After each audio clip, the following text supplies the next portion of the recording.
Hey everybody, Casey from StartScreenPrintingNow.com here for part one of this series on the ultimate guide to creating art for screen printing in Illustrator. That's a pretty long title. So in this first part, we're going to start with the basics and just create a template and talk about registration marks, colors, spot colors mostly, Pantone colors, and we're going to create a legend and a mock-up that we can send to our customers for approval. I'm going to be saying the word swatch a lot in this video. It's going to drive me crazy. So I'm going to assume that you know the basics of Illustrator, like all the tools and the palettes and how to navigate Illustrator. But maybe you're not familiar with what you need to do in Illustrator to get print ready artwork for screen printing. When I first started out in screen printing, I thought I knew Illustrator pretty good, which I didn't. And I didn't know what a spot color was. Someone told me to print spot colors. I didn't know what that meant. I didn't know what Pantone meant. But you learn quickly, and we're going to kind of go through some of that stuff now so you can get screen printed artwork out in Illustrator. So right now I have a document set up. It's just 15 by 15, and we're going to create our template right away. So the first thing we're going to do is we're just going to get a t-shirt from the internet on Google Images, and we're just going to basically trace it with the pen tool. Just go around the outside here, and just so we can get a nice vector t-shirt template for mocking up our artwork. Just going to quickly do this. And just go around the outside just really quickly just to show you what to do. And this is vector art. Illustrator is nice because you can easily change the colors really quickly like that. So there's the outside. Now let's get some of these wrinkles to give it some added realism for your customers, because eventually this is going to your customers, this mock-up. Let's see. Oop.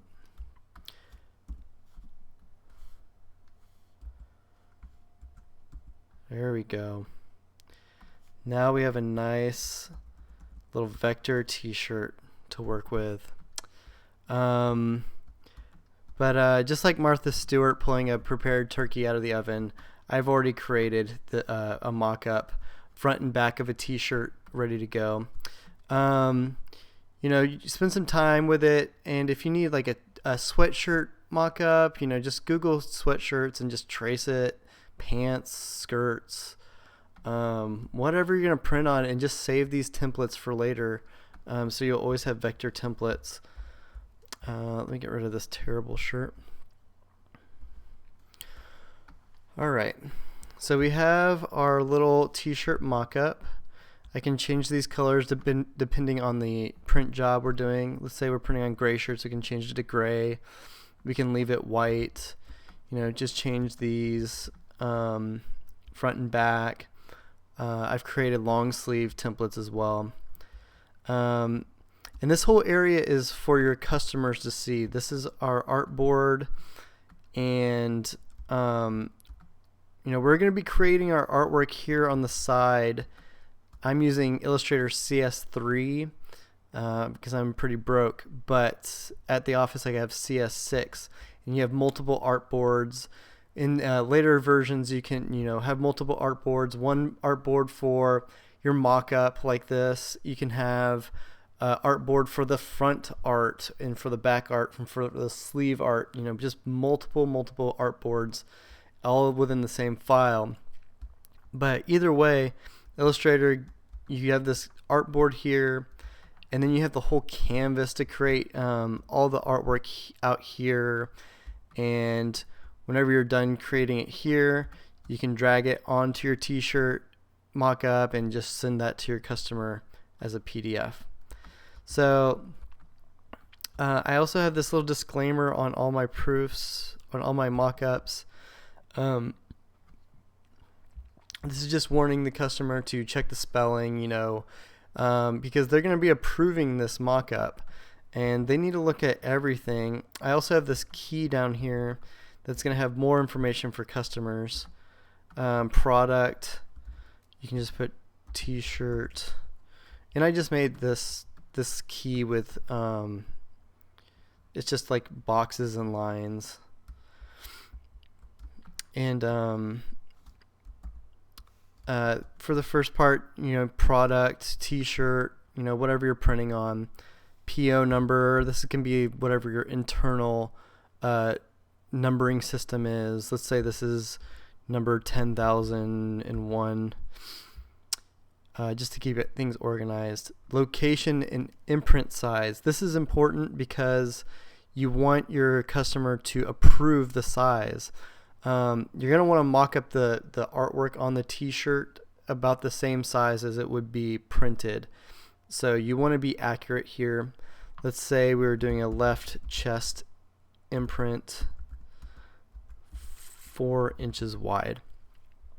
It's important to say this because if your customer approves your proof and then you go to print everything and they get their t-shirts and they're like, this isn't what I wanted. I wanted a 12-inch full front. Why did you print this? You can say, dude, you approved this left chest 4 inches wide. Did you even look at it? Hopefully they look at it. Sometimes they literally don't look at it and they approve it. Okay, so that's important. Here we have our imprint colors. You can see the front. I have some already pre-made spot colors. We'll get into what spot colors are in a second. And you can change these based on whatever your artwork looks like. If you have green and orange, and I just delete what I don't need, but and put the client name, and if you have a salesperson. But yeah, it's always good to have these templates so that you can pull them up and just be ready to go and create some artwork and then mock it up quickly. And when you're done creating your template, you should save it as an Adobe template file. That's an AIT file, that extension. I already have one here. It's called One Shirt Approval.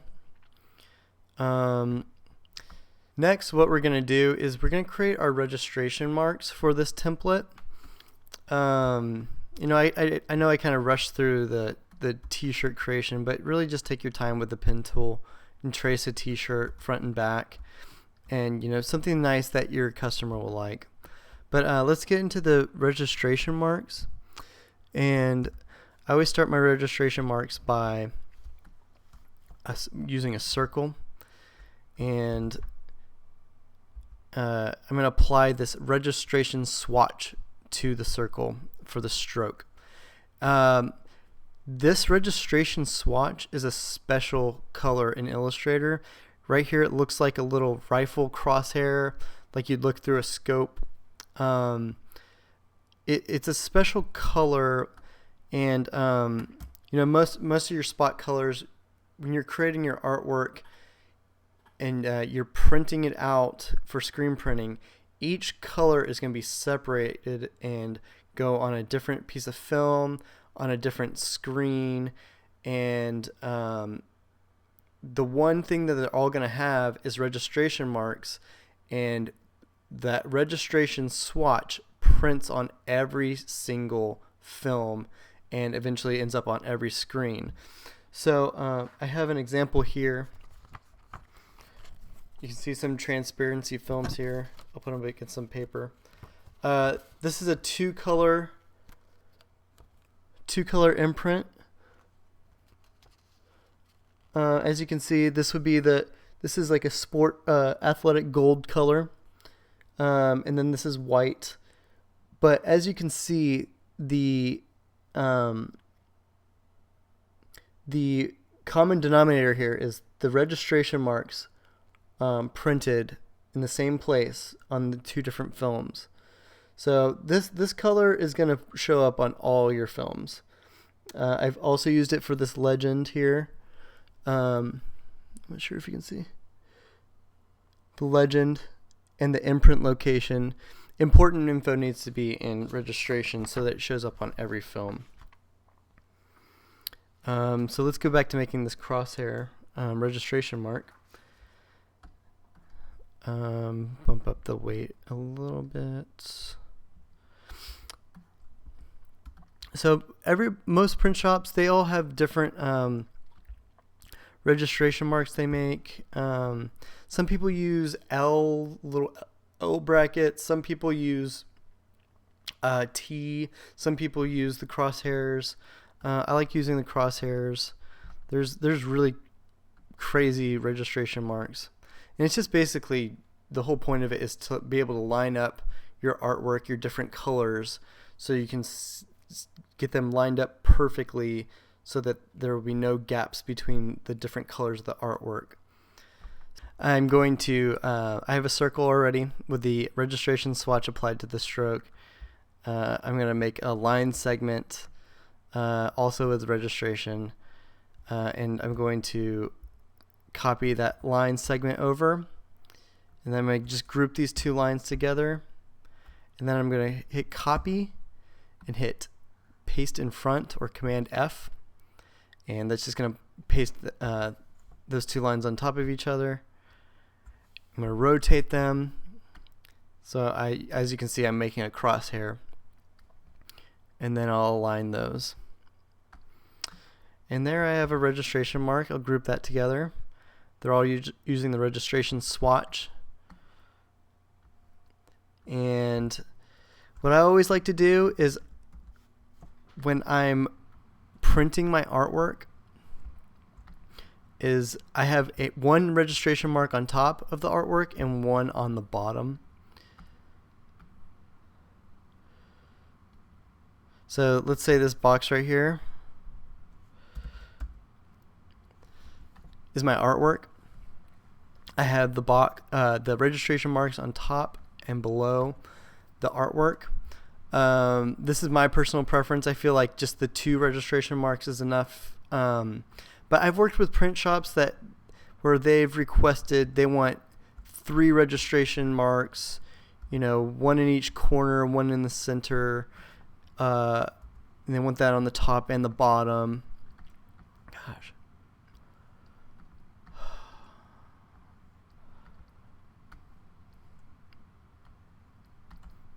Everything's double clicking for me. Alright, so they usually, sometimes they want something like this. I think that's overkill, but it's kind of your printer's preference. They're the ones that are gonna really need these registration marks. So I would just do the one on top and bottom, but if you get your printer requests, the 3 or whatever they want, set it up the way they want. Okay, so I always align that and distribute the spacing. And I like to have the registration marks about 1/4 of an inch to 1/2 inch away from the artwork. That's because you don't want your registration marks touching your artwork. Remember, this is going to end up on the screen, and your printer is going to need to tape off these registration marks once they have everything lined up on the press and they're ready to print. They don't want these registration marks to print on the shirt, so they're going to tape them off with masking tape and make sure that ink doesn't go through the registration marks. The next thing we're going to do is create a little legend. This legend is going to go next to the artwork and next to the registration marks. This is going to give the printer all the information they need to know about the artwork, like imprint location, the colors, any sort of extra instructions you have, like maybe you want colors printed in a certain order, or if you have complicated gradients and halftones, you might want to let them know what mesh count they should use. But let's make a little legend here. Let's say this is going to be left chest.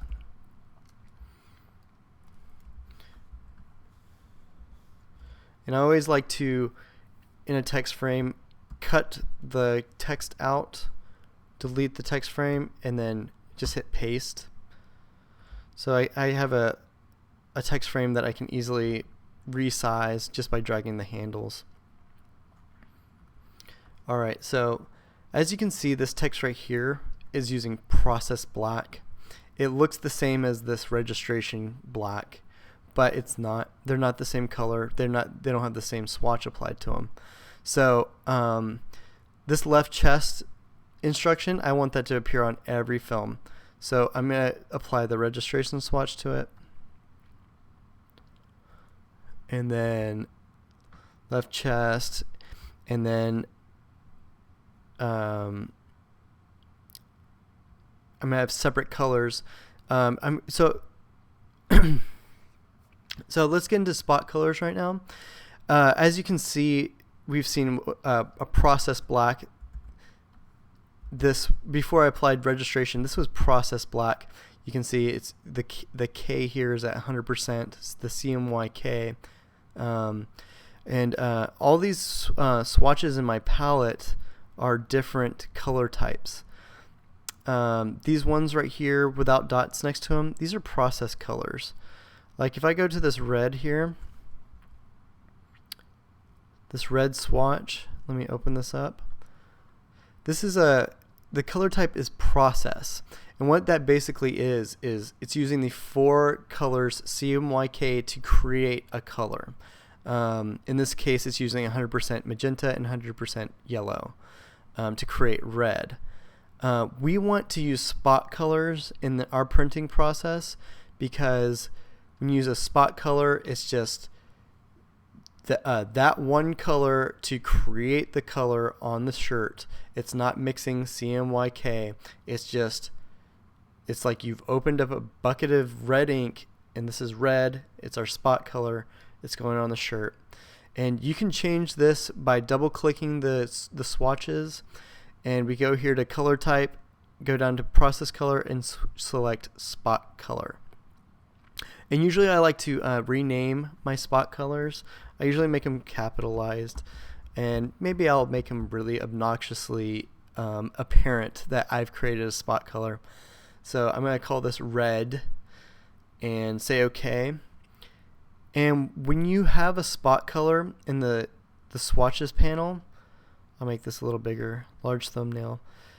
It's got a little dot for spot. It's a spot color, so it has a little dot in the corner of the swatch.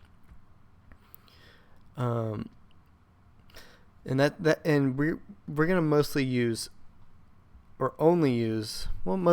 spot colors throughout the screen printing process usually.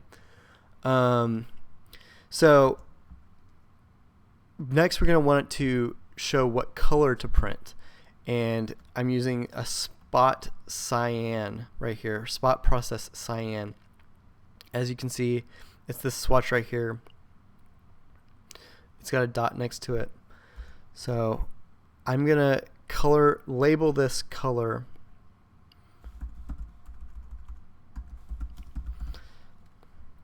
So I've applied the spot color cyan to this label,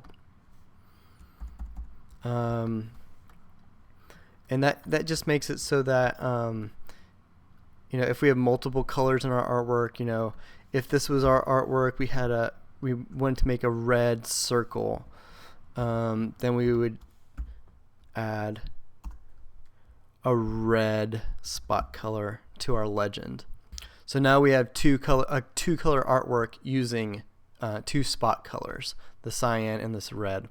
One thing to keep in mind is if you're going to use styles within your artwork, that you are making sure that artwork is using spot colors, that style is using spot colors as well. So let's say like I wanted to add like a really awesome drop shadow to this circle to make it really look awesome. I would go down here to stylize, drop shadow. These settings look okay. I'm going to say okay. So now, awesome. I have three color artwork now because I want the cyan, the red, and this black drop shadow to print as well. But the problem is that this black drop shadow is not using a spot color. If I go in here, it's not going to print when I go into the print dialog box. I need to go into the drop shadow and see it's just chosen a random hue of black. I need to go to my color swatches here and see it's chosen process black. Let's go down and I have a spot color black right here. It's got a little dot next to it and it's capitalized. You know, that's the way I like to name my spot colors, is they're all caps. And I'm going to select my spot color black. It was on this process black. You know, there's no dot right here. I'm going to choose this spot color black. These settings are fine. And now we can add that spot color black to the legend. And you know, I'm gonna make this obnoxious just so we can tell this is our spot color black. If you are having trouble differentiating your spot colors, you can always do this. You can so right now our spot color black looks the same as our registration black. They're not the same color. Oops, set this back to registration.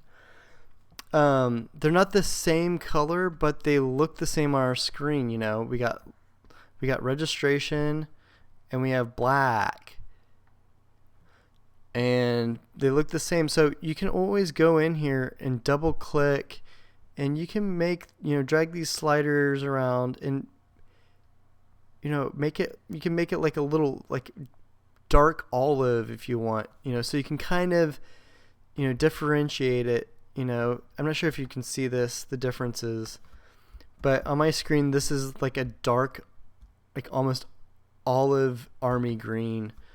In the drop shadow here that had that same color applied changed as well, and that's just so you can differentiate it. You could also have like this color. You can have it pink, if you wanted, but whatever you have labeled here on your legend, that's what your printer is going to print. They're going to print black if they see that, because remember, these films are going to come out black. The artwork is going to come out black on the films no matter what. So these labels are important. Remember, this right here is going to get a white ink color, but it comes out on the films black either way. Another thing we can incorporate in our artwork is halftones. So if we're limited to our colors, the more colors you have in your artwork, usually the more expensive it's going to be for your customer. The more ink colors, the more screens. So you really want to try and minimize the amount of ink colors, and we can do that and get some great looking artwork if we use halftones. Halftones are, I've just copied this square right here. As you can see here, the tint of this cyan is set to 100%. That means it's going to be a solid color. We can always drop this down and get a tint. This is called tinting. We're going to tint this cyan. It's going to come out on the same piece of film, but it's going to be use halftone dots. It's not going to be a solid block of color. It's going to use halftone dots, little kind of separated out so that it looks lighter on the shirt. And now it looks like we have two different colors, like a darker blue and then like a baby blue, sky blue. But it's the same color. It's gonna use the same screen, and it's not gonna cost more for your customer. unless you're a jerk and you charge more for halftones. But you can lower this down, get a really light color. I usually like to make my halftones 30 is good, because there's some dot gain when you're printing. Dot gain is where when your printer goes to print on the shirt, the colors are gonna squeeze and bleed a little bit, so it's gonna get a little darker on the shirt. So I go with a pretty low number usually with my halftones, like 30 for a halftone of a solid color. Okay, so I can always group this artwork together. This beautiful artwork, looks like a clown, kind of abstract clown, and align it with the registration marks, and have our legend, have the legend out of the way. This is another thing that's going to get masked off when it goes to print with some masking tape.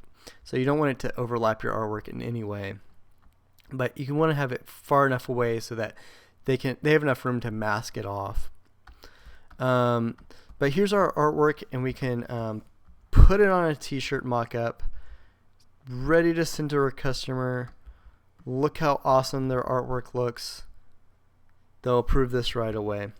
One thing I also like to do, I've been working on this template layer. It's just a basic layer that I named template.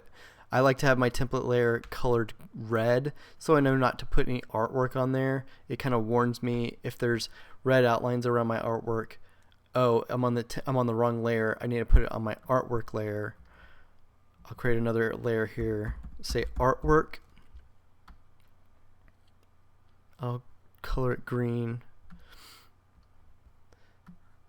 I'll move my artwork onto that layer, just so I can lock the template layer at any time, and not move any of this stuff. I can just edit the art and not have to worry about any of this stuff getting selected. Next thing we're going to talk about is Pantone Colors. Pantone Colors Pantone is a special matching system, ink matching system, color matching system. And what you need as an artist, and your print shop should have this too, is a physical Pantone book. It's this book of colors. It's just full of little swatches created by the Pantone company, and each little swatch has its own number. And this is basically to if there's any discrepancy between monitor colors, like I'm working on a MacBook Pro right now. My monitor colors, this cyan right here on my monitor might look different on a Windows computer on an Asus monitor. Every monitor is calibrated differently. Pantone colors are a universal system, so that when you use them, everybody's getting the same color, because this huge company Pantone says Pantone 123 is this certain athletic gold color for everybody. And usually when we're screen printing, you want to use Pantone colors. You want to give your print shop Pantone colors to print with. Right now we've been using these just generic names: spot cyan and red, and black. You're gonna have just a black. Just print black ink. But if I sent out some artwork that just said red, my print shop would be like, what red am I supposed to use? Am I supposed to use like a maroon red, bright red, pinkish red? Don't just come out here with red. My shop would slap me for this. So we're going to go up to the window in the menu and go down to swatch libraries and go to color books. Illustrator has all these built-in color books, and we're going to select Pantone Solid Uncoated. uncoated.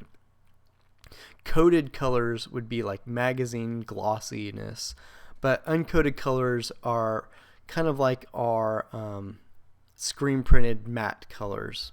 There's no like glossiness to it. So as you can see, this Pantone swatch palette has all these this rainbow of colors. And all of these colors have their own number code. I'm going to do a small list view so you can see, or large list view.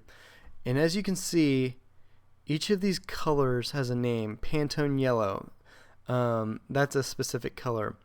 Reflex blue, Pantone reflex blue right here. These are all Pantone colors. And then you start getting into the numbered colors. 123, we talked about that. That's a pretty good gold color you might use on it's like an athletic gold. You're going to start to really reuse these colors for your jobs. A lot of companies have specific Pantone colors for their logos. Sports teams have Pantone colors, so that every time they get artwork printed, it shows up the same on every shirt, no matter what print shop they go to. The Astros, I did a lot of stuff for the Astros, Houston Astros, when they had like their maroon colors. Their colors were, I think it was 484 was the Pantone for the maroonish color. Let's find that. Or maybe it was 483, 484. Maybe 484, and then I had tan color. I can't remember. I haven't printed with them for a while. But, these colors are very specific. And you get yourself a Pantone book. You can go on Amazon and pick one up and get a solid uncoated book so that you can be on the same page with your print shop and get the same colors universally. When you click on these colors here, it adds them to your swatches palette. I'm going to color this circle. I'm going to use that Pantone color. I'd change it on the legend as well. And bam. That's ready to print. Okay, so once we have our artwork completed, I can't get over this abstract clown. It looks so cool. Once we're done, we can drag it over, like I said, over to this mock-up to get ready to send to our customer. So I'll get rid of this. We're not going to do a back-end print. This customer's too cheap to print on the back. So I'll put the artwork. I'm getting double clicks all the time. I'll put the artwork here a little bigger so they can see. T-shirt, our PO number, left chest 4 inches wide. I'm going to label all the colors we're going to use.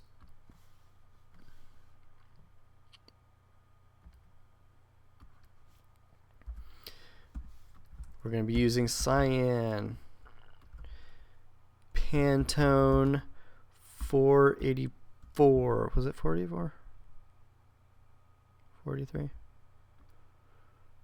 44. And black. Now I can save it as a PDF. Also, what you can do when you're saving it as a PDF, if you're worried about someone stealing your artwork, taking it to another print shop, you can always, when you hit save, you can go into the security options here and put a password on it so that you can't edit it without a password. Pick your password. It could be Cool Prints. Whatever your password is, and so whenever your customer tries to sneakily open this PDF in Illustrator and they want to just take the artwork and take it to another print shop or something, it's going to pop up with the password dialog box and stop them cold in their tracks.